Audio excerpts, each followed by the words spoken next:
Example 28, यहाँ पे देखिए दो स्टेटमेंट है, स्टेटमेंट 1 और स्टेटमेंट 2। तो सबसे पहले आप स्टेटमेंट 2 को देखिए, तो यहाँ पे कह रहा है on y axis x coordinate of every point is 0।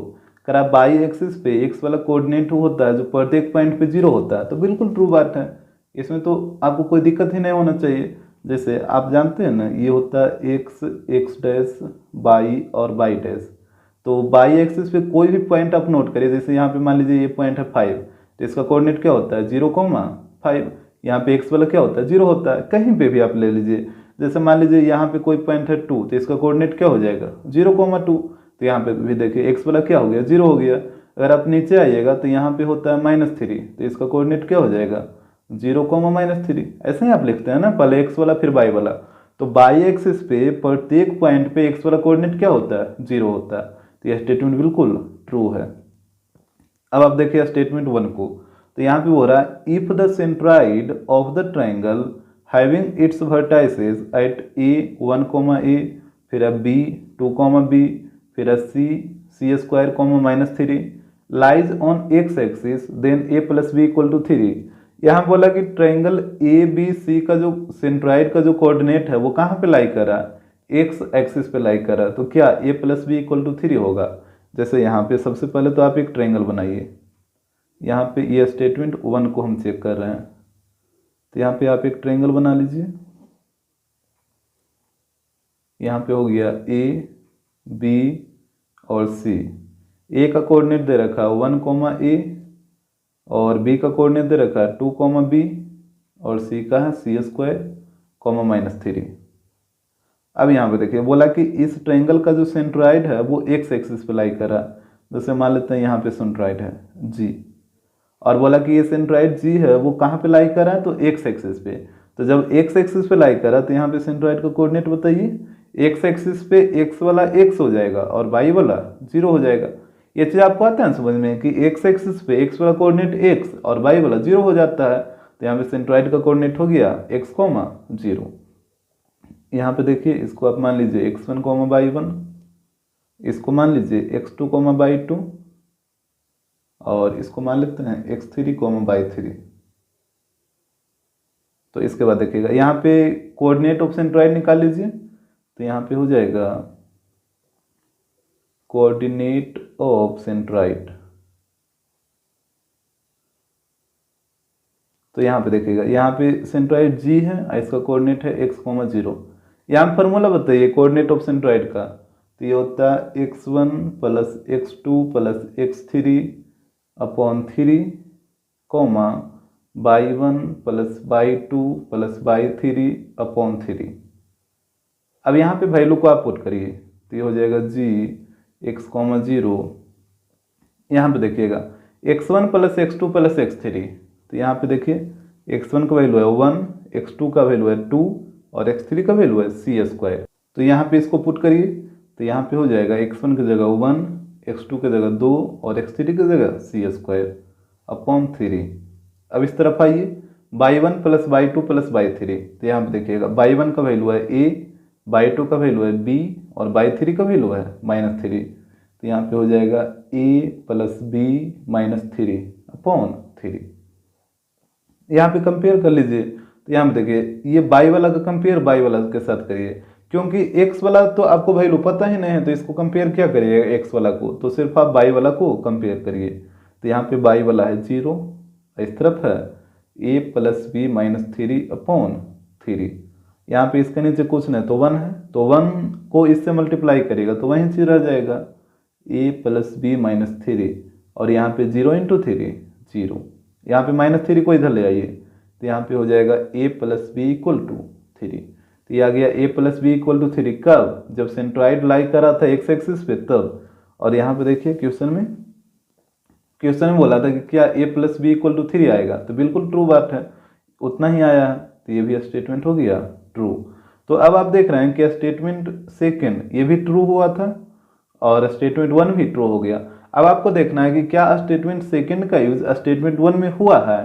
तो देखिए स्टेटमेंट सेकंड में बोला था कि बाई एक्सिस पे सारा x वाला 0 होता है, और जबकि स्टेटमेंट 1 में तो x एक्सिस का बात था कि वो पॉइंट ये जो सेंट्रॉइड है वो x एक्सिस पे लाई करा, तो यहाँ पे स्टेटमेंट 2 का यूज कहाँ हुआ है? जैसे स्टेटमेंट 2 में बाई एक्सिस का बात है, जबकि स्टेटमेंट 1 में एक्स एक्सिस का बात है। तो यहाँ पे तो दोनों स्टेटमेंट, जैसे स्टेटमेंट 2 का यूज तो कहीं पे हुआ नहीं स्टेटमेंट 1 में, और जब स्टेटमेंट 2 का यूज 1 में नहीं हुआ तो यहाँ पे ये चला जाएगा ऑप्शन बी में। अगर यूज होता तो ए होता, लेकिन यहाँ पे स्टेटमेंट 2 का यूज स्टेटमेंट 1 में नहीं हुआ तो यहाँ पे ऑप्शन बी हो जाएगा। एग्जाम्पल 29, यहाँ पे देखिए स्टेटमेंट 1 है और एक स्टेटमेंट 2 है। तो सबसे पहले आप स्टेटमेंट 2 को देखिए।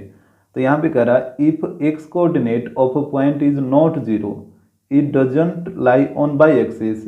कह रहा है कि अगर किसी पॉइंट का एक्स कोऑर्डिनेट जीरो नहीं है तो क्या यह बाई एक्सिस पे लाई नहीं करेगा? तो बिल्कुल सही बात है, अगर किसी पॉइंट का एक्स कोऑर्डिनेट जीरो नहीं रहेगा तो फिर बाई एक्सिस पे वो कैसे लाई करेगा? जैसे यहाँ पे आप समझिए, यहाँ पे एक्स है, एक्स डैश बाई और बाई डैश, और जैसे मान लेते हैं यहाँ पे कोई पॉइंट 5 है, ठीक है। तो ये पॉइंट 5 है तो इसका कोऑर्डिनेट क्या होता है? एक्स वाला इस बाई एक्सिस पे जीरो होता है ना, तो ये हो गया 0,5। जैसे मान लीजिए यहाँ पे 3 है तो इस पॉइंट का कोऑर्डिनेट क्या हो जाएगा? तो बाई एक्सिस पे एक्स वाला 0 हो जाएगा तो 0,3 हो जाएगा।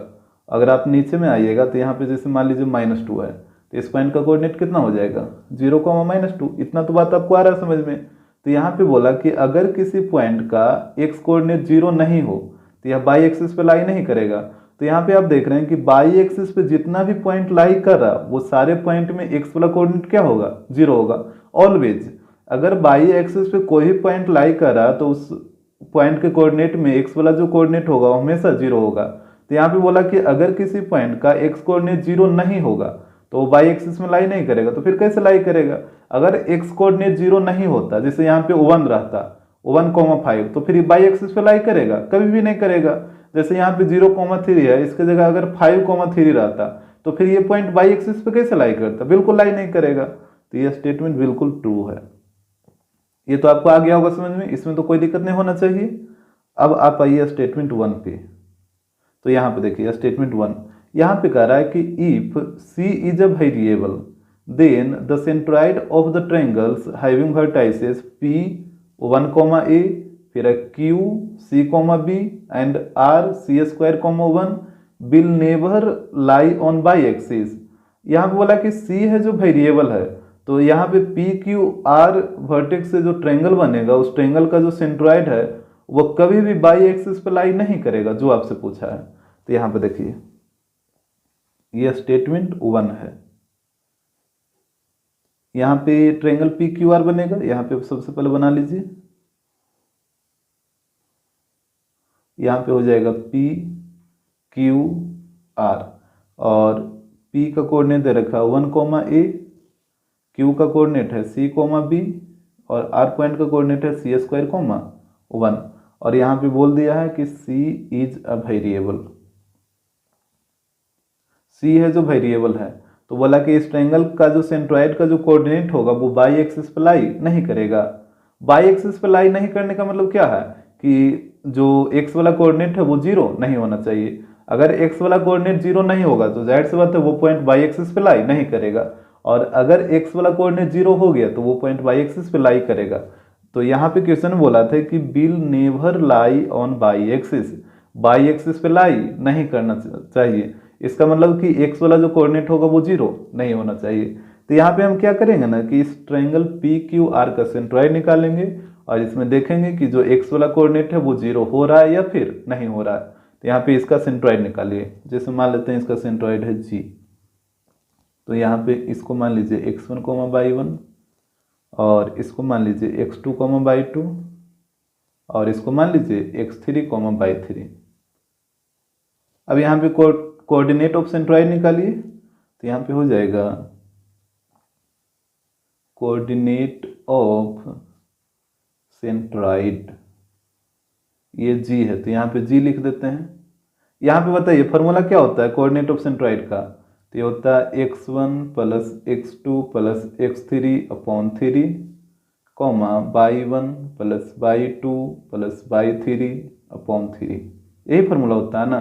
तो आपको यहाँ पे क्या करना है, वैल्यू को पुट करना है। तो यहाँ पे देखिएगा x1 का वैल्यू है 1, x2 का वैल्यू है c, और x3 का वैल्यू है सी स्क्वायर।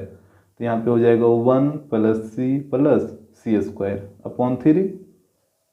इस तरफ आइए, y1 plus y2 plus y3, तो यहाँ पे y1 का वैल्यू है a, y2 का वैल्यू है b और y3 का वैल्यू है 1, तो यहाँ पे इसको रखिए, ये हो जाएगा a प्लस b प्लस 1/3। तो यहाँ पे सेंट्रॉइड का कोऑर्डिनेट यहीं आ गया, ये हो गया x वाला और ये हो गया y वाला। अब आपको देखना है कि क्या ये जो x वाला जो कोऑर्डिनेट है क्या यह 0 के इक्वल हो रहा है या फिर नहीं हो रहा है। अगर यह 0 के इक्वल नहीं होगा तो फिर ये बाई एक्सिस पे लाई नहीं करेगा, और अगर यह 0 के इक्वल हो जाएगा तो फिर ये बाई एक्सिस पे लाई कर जाएगा। तो यहाँ पे चेक करिए, तो यहाँ पे है 1 प्लस सी प्लस सी स्क्वायर अपॉन 3। देखना आपको कि क्या यह 0 के इक्वल होगा या फिर नहीं होगा। तो यहाँ पे देखिए कंडीशन दिया था क्वेश्चन में कि सी है जो वेरिएबल है, सी क्या है वेरिएबल है। आपको समझ में आता है कि वेरिएबल क्या होता है। यहाँ पे बोला था कि सी इज अ वेरिएबल। देखिए वेरिएबल अगर आप अल्फ़ाबेट में आइएगा तो ए से लेके जेड तक सारे को वेरिएबल ही बोला जाता है, लेकिन जनरली जो वेरिएबल यूज होता है एक्स वाई जेड यही ज़्यादा यूज होता है। तो एक्स वाई जेड ज़्यादा वेरिएबल के रूप में यूज होता है। तो यहाँ पे वेरिएबल वैसे मतलब वैसे को बोला जाता है जिसका वैल्यू हमेशा बदलते रहे। जैसे आप इक्वेशन में देखे होंगे कि जैसे x plus y equal to 5 और x minus y equal to 3 रहता है, तो यहाँ पे x और y का वैल्यू कुछ आ जाएगा, और फिर और भी इक्वेशन रहेगा जैसे x plus y equal to 7 और x minus 2y equal to 8, तो यहाँ पे x और y का वैल्यू कुछ आ जाएगा। यानी वेरिएबल वैसे को बोला जाता है जिसका वैल्यू हमेशा बदलते रहे, कोई फिक्स ना हो। जो फिक्स वैल्यू होता है उसको कांस्टेंट बोला जाता है, जिसका वैल्यू हमेशा बदलते रहता है उसको वेरिएबल बोला जाता है। जैसे आप इस इक्वेशन में एक्स वाई का वैल्यू निकालेगा तो कुछ आ जाएगा, और इस इक्वेशन में एक्स वाई का वैल्यू निकालेगा तो कुछ आ जाएगा। यानी वेरिएबल वैसे को बोला जाता है जिसका वैल्यू हमेशा बदलते रहता है, कुछ भी हो सकता है। ठीक है, तो यहाँ पे बोला कि सी है जो वेरिएबल है, तो सी का वैल्यू कुछ भी हो सकता है, 1 2 3 4 -1 -2 0 कुछ भी हो सकता है। क्या कि आप इक्वेशन को जब सोल्व करते हैं तो वहाँ पे आता है ना, कभी x का वैल्यू 0 आ जाता है, कभी 1 आ जाएगा, कभी -1 आ जाएगा, कभी कुछ आ जाएगा। तो उसी प्रकार यहाँ पे भी c वेरिएबल है तो c का वैल्यू कुछ भी हो सकता है, तो यहाँ पे हम c का वैल्यू 0 मान लेते हैं। आप ले सकते हैं, बिल्कुल ले सकते हैं, क्योंकि इक्वेशन में कभी कभी x का वैल्यू 0 भी आता है। तो यहाँ पे आप c का वैल्यू 0 ले लीजिए, तो यहाँ पे हो जाएगा 1 प्लस 0 प्लस 0 का स्क्वायर 0 अपॉन 3, तो 1/3 आ गया। 0 के इक्वल नहीं ना आया।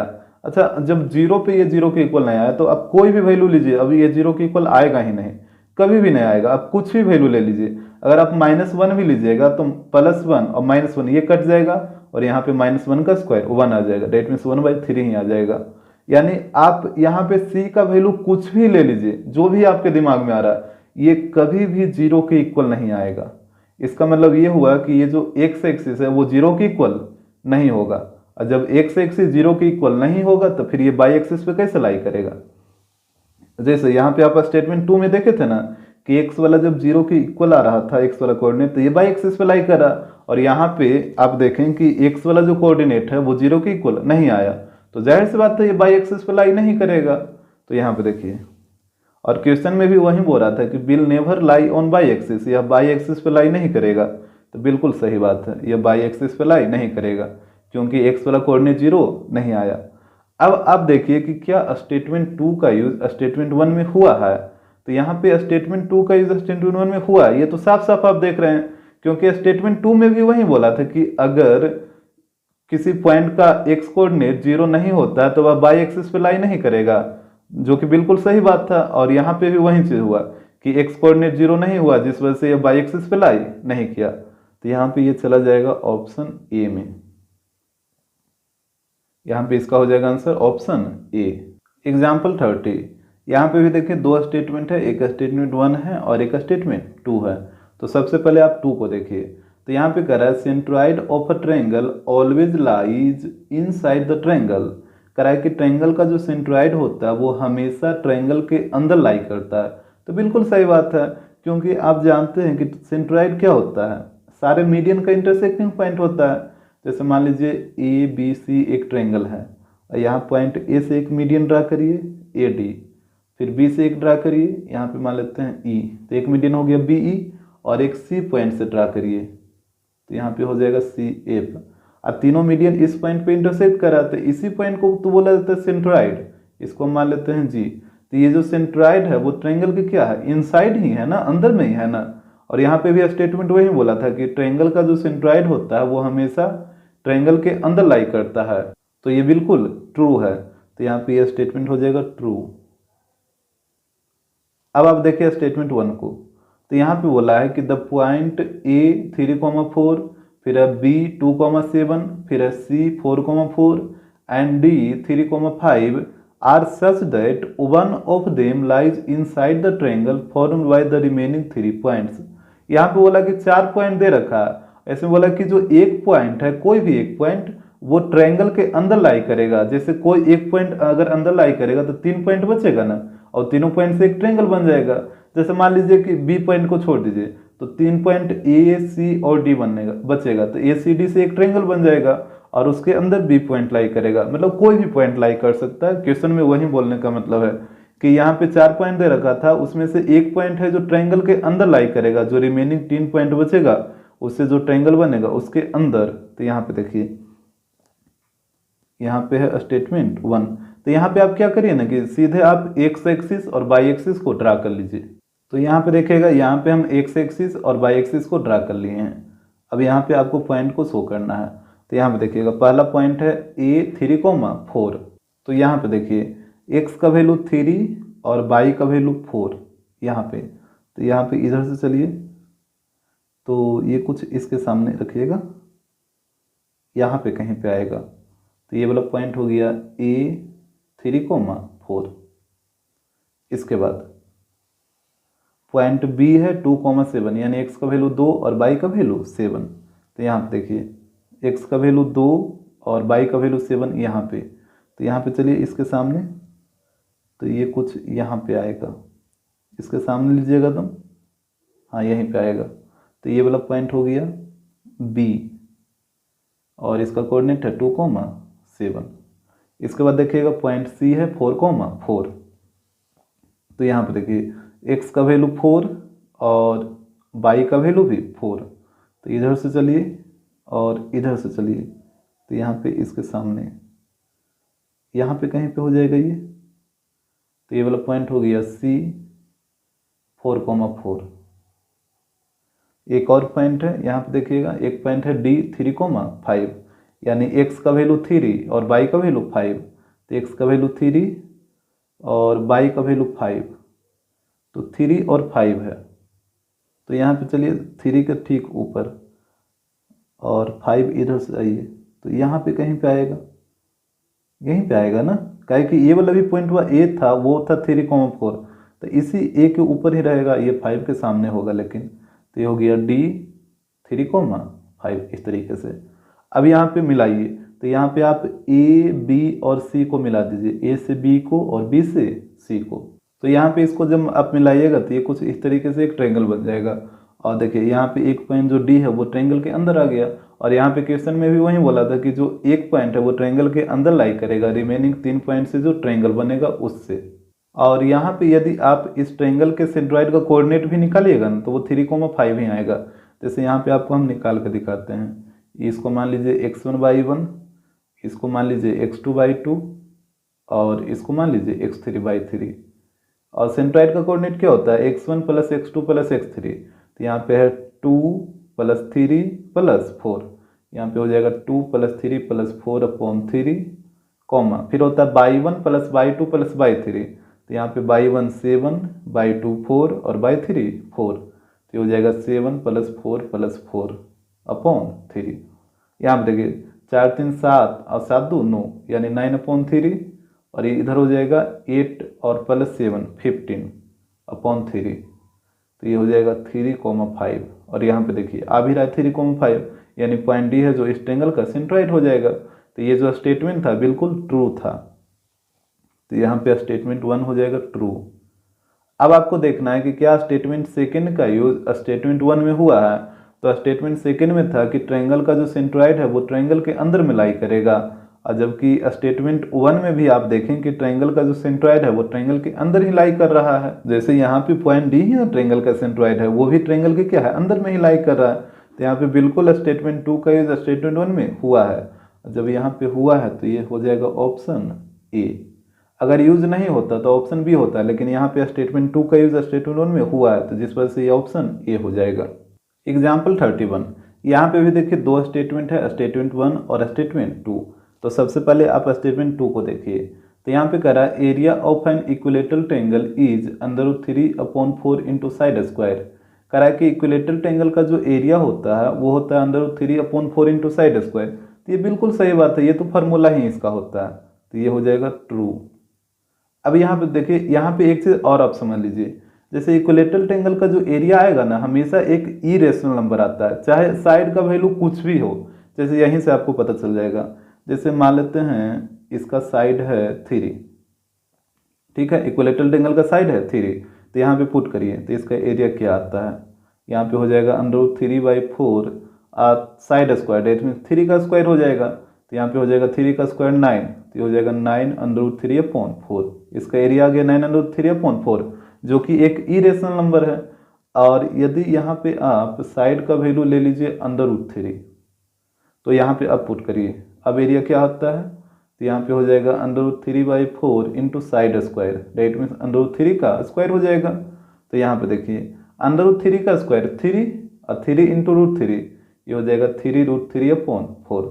तो यहाँ पे आप देख रहे हैं कि साइड का वैल्यू कुछ भी लीजिए, या तो रेशनल इरेशनल कोई भी नंबर आप ले लीजिए साइड का वैल्यू, तो एरिया हमेशा इरेशनल नंबर ही आएगा। तो यहाँ से आप एक चीज कंफर्म होगी कि इक्विलेटरल ट्रायंगल का जो एरिया आएगा वो एक इरेशनल नंबर आएगा। अब आपको देखना है स्टेटमेंट 1 को, तो यहाँ पे देखिएगा स्टेटमेंट 1 में बोला है कि लेट a x1, y1, फिर b x2, y2 एंड c x3, y3 be non collinear points. यहाँ पे जो पॉइंट a, b और c है वो नॉन कोलिनियर पॉइंट है। नॉन कोलिनियर पॉइंट का मतलब क्या हुआ कि ये तीनों पॉइंट से जो ट्रायंगल बनेगा तो उस ट्रायंगल का एरिया कभी भी 0 के इक्वल नहीं होना चाहिए। यहाँ पे नॉन कोलिनियर का मतलब वही हुआ कि इस ट्रायंगल का एरिया कभी भी 0 के इक्वल नहीं होना चाहिए। इसके बाद बोल रहा है इफ x1, x2, x3 फिर y1, y2, y3 are integer, और यहाँ पे ये सब जो है वो क्या है, इंटीजर है, then triangle ABC can not be equilateral. तो क्या ट्रायंगल ABC है जो इक्विलेटरल नहीं हो सकता है। तो यहाँ पे देखिए इसको अभी हम चेक कर लेते हैं। जैसे यहाँ पे बोला कि x1, x2, x3 और y1, y2, y3 क्या है, इंटीजर है। इंटीजर का मतलब आपको आता है समझ में, इंटीजर का मतलब 0, 1, 2, 3, 4, 5, 6, और नेगेटिव में भी तो -1, -2 कुछ भी ले सकते हैं। आपको सिर्फ इंटीजर में डेसिमल वाला नंबर नहीं लेना है और फ्रैक्शन वाला नंबर नहीं लेना है, क्योंकि फ्रैक्शन वाला नंबर और डेसिमल वाला नंबर इंटीजर नहीं होता। बाकी आप होल नंबर ले सकते हैं, पॉजिटिव भी और निगेटिव भी। तो यहाँ पे बोला कि x1, x2, x3 और y1, y2, y3 क्या है, इंटीजर है। तो यहाँ पे देखिएगा स्टेटमेंट 1 है, यहाँ पे a का कोऑर्डिनेट है x1, y1, b का कोऑर्डिनेट है x2, y2 और c पॉइंट का कोऑर्डिनेट है x3, y3। तो यहाँ पे बोला कि ये सब इंटीजर है, तो आप कुछ भी वैल्यू अपने मन से ले लीजिए जो भी आपके दिमाग में आ रहा है। जैसे इक्वल भी ले सकते हैं, नॉट इक्वल भी, मतलब कुछ भी वैल्यू आप ले लीजिए। जैसे हम ले लेते हैं 0,3, b का वैल्यू ले लेते हैं -2,5 और c का वैल्यू ले लीजिए 0,0 ले लीजिए, जो मैंने वो आप ले लीजिए, आप ले सकते हैं। अब यहाँ पे ट्रायंगल ABC का एरिया आप निकालिए, तो यहाँ पे हो जाएगा, इसको ये हो गया x1, y1, x2, y2, x3, y3, तो यहाँ पे निकालिए एरिया ऑफ ट्रायंगल ABC। तो यहाँ पे इसका फॉर्मूला होता है 1/2 x1 by2 - y3 plus x2 by3 - y1 plus x3 y1 - y2। देखिए यहाँ पे हम वैल्यू 0, 0 इसलिए लिए ताकि कैलकुलेशन हमको आसानी हो। आप 3, 5, 4, 3, 7, 8 कुछ भी ले सकते हैं, जो मन हो वो लीजिए। अब देखिए जब एरिया ऑफ ट्रायंगल आप निकाल रहे हैं ABC का, तो आपको पता है ना कि इक्विलेटरल ट्रायंगल का जो एरिया आएगा वो एक इरेशनल नंबर आएगा। यहाँ पे आप निकाल के देखे थे, स्टेटमेंट 2 में आप प्रूव कर लिए थे ना कि इक्विलेटरल ट्रायंगल का जो एरिया आता है वो एक इरेशनल नंबर आता है। तो यहाँ पे जो हम ट्रायंगल का एरिया निकाल रहे हैं, अगर एरिया इरेशनल नंबर आ गया तब तो वो इक्विलेटरल होगा, और अगर नहीं आया तो फिर इक्विलेटरल नहीं होगा। तो यहाँ पे एरिया निकाल के देखिए, तो ये हो गया 1/2 x1, तो x1 का वैल्यू है 0, तो यहाँ पे आ जाएगा 0 बाई 2 माइनस बाई 3, तो बाई 2 का वैल्यू है 5 और बाई 3 का वैल्यू 0। इसके बाद है x2, तो यहाँ पे देखिएगा x2 का वैल्यू -2, तो यहाँ पे आ जाएगा -2। फिर है बाई 3 माइनस बाई 1, तो यहाँ पे देखिए बाई 3 का वैल्यू 0 और बाई 1 का वैल्यू 3, तो ये हो जाएगा 0 - 3। फिर है x3, तो x3 का वैल्यू 0 है, तो यहाँ पे हो गया 0 और बाई 1 माइनस बाई 2, तो बाई 1 का वैल्यू 0 और बाई 2 का वैल्यू 5, तो ये हो जाएगा 3 - 5, तो यहाँ पे हो जाएगा 1/2। यहाँ पे 0 से मल्टीप्लाई करिएगा पूरा 0 हो जाएगा, और यहाँ पे 0 - 3 -3, अब -3 को -2 से मल्टीप्लाई करिए, ये हो जाएगा +6, और यहाँ पे 3 - 5 -2, तो यहाँ पे आ गया -2। सॉरी, अब -2 को 0 से मल्टीप्लाई करिएगा तो ये 0 हो जाएगा ना, तो यहाँ पे ये पूरा 0 हो जाएगा। अब इसके बाद देखिए, तो यहाँ पे हो गया 1/2, और यहाँ पे सिर्फ अंदर में 6 बचेगा, और 6 का मॉड कितना 6 ही रहेगा। आपको पता है ना कि नेगेटिव नंबर का ही मॉड पॉजिटिव होगा और पॉजिटिव नंबर का ही मॉड पॉजिटिव ही होगा, तो यहाँ पे 6 का मॉड 6 ही रहेगा।